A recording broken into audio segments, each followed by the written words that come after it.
Hey everyone, this is David. Welcome back behind the velvet rope. Let's just get into it quickly today and chat about everything selling the OC because we are here with the one, the only Gio Helou.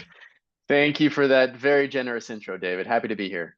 I mean, listen, we were just talking before we went on air about how like every day is busy, but I mean, really, I should be saying to you, thank you, for doing this. I know that and this is coming out after your announcement, but you are a father now, so congratulations. Thank you, thank you. It's been an amazing experience so far. These bags under my eyes are a testament to just how amazing it's been.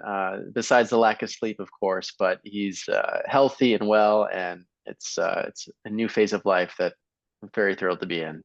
I mean, do you feel I don't have children and that's okay? Children are not for me. And I know that, but they say when you have a child, like, it really life changes. Like, do you feel different?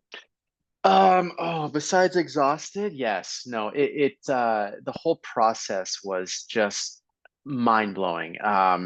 From, being in the room while my wife was giving birth to seeing that little human being for the first time, it just, as cliche as it sounds, it did change everything for me. I mean, for the first time, you kind of take a step. It was like your heart almost skipped a beat, and you realize, oh shit, like I now not only, I mean, I love my wife, but now I have to care for this little human, helpless human being for, I mean, let's just say the rest of your life. And it's an exciting journey to be on. And then does your mind stay there? Or, I mean, we've seen you for 2 seasons, you sell a lot of real estate, you work. I mean, or does your mind then go to, okay, I better sell another house. We have to provide for another mouth to feed now. It's funny because I told my wife, I promised her I would take like the first week off after having the baby and be home with her. The next day I had a listing appointment I could not say no to. So, I'm gonna do my best to spend as much time with that little bundle of joy as I can, but at the same time, I love work and I want to provide for him and have him grow up in the best environment that I can afford him. So I have no doubt he is going to be a very spoiled little boy. So you took listen, we would expect nothing less of you than to take the listing appointment the next day, Gio. So how was, I mean, first of all, also congratulations, season two. It is dropped, everyone's watched it and it's just another huge success. Like, how was this season, or was it different for you being on the show second season?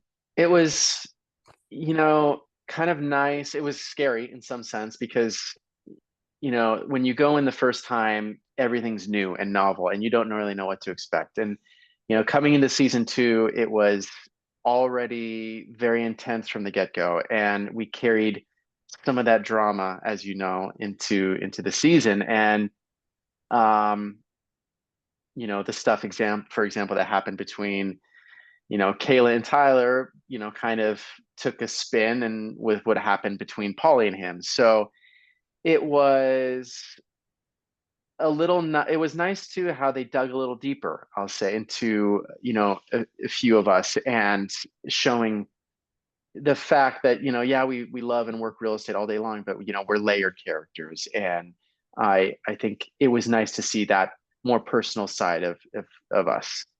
Did all this drama exist in this office before, Netflix? Sometimes you turn cameras on people, and I mean, there seems like there are cliques. We have Hall and Polly and Tyler and Austin. Like, did all of this drama exist before Netflix You came know, knocking?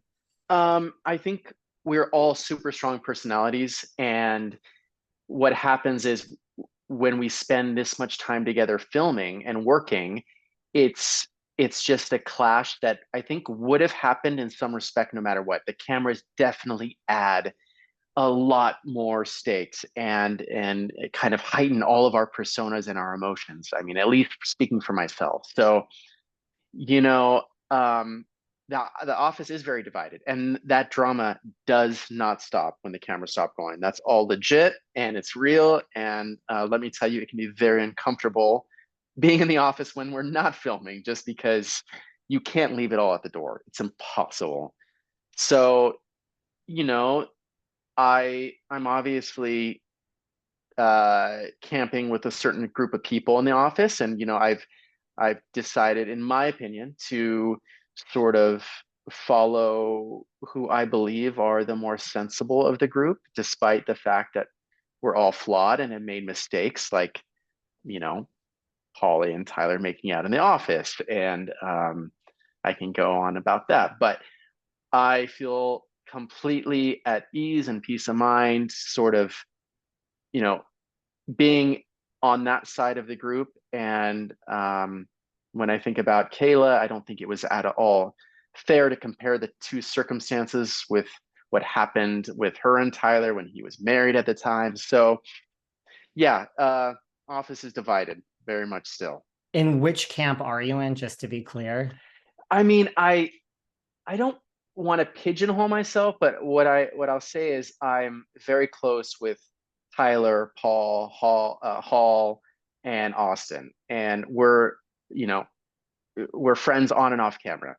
So it's not that I'm not friends with, let's say, Jarvis and Kayla and Allie. I just, like I said, I firmly believe in common sense and think I'm associating myself with it.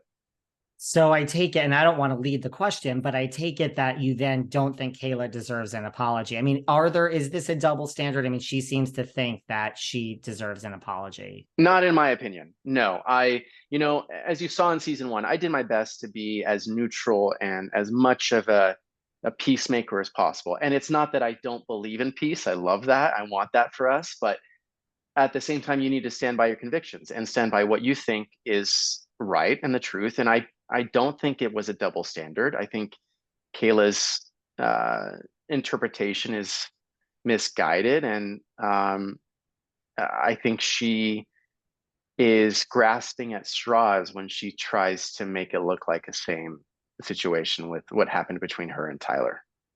Yeah, she did. Because watching the show, you really do seem very neutral. You seem like one of the more neutral people that we are watching. Well,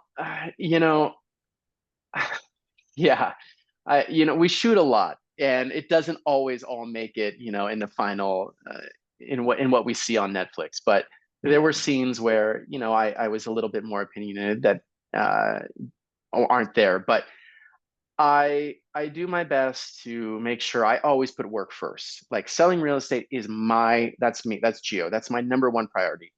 The inner office drama and politics, that's secondary. So when I do feel convicted to speak up, I don't hold back. But at the same time, I'm never going to be the one who's first to jump in and start, speaking my mind if it's not about work.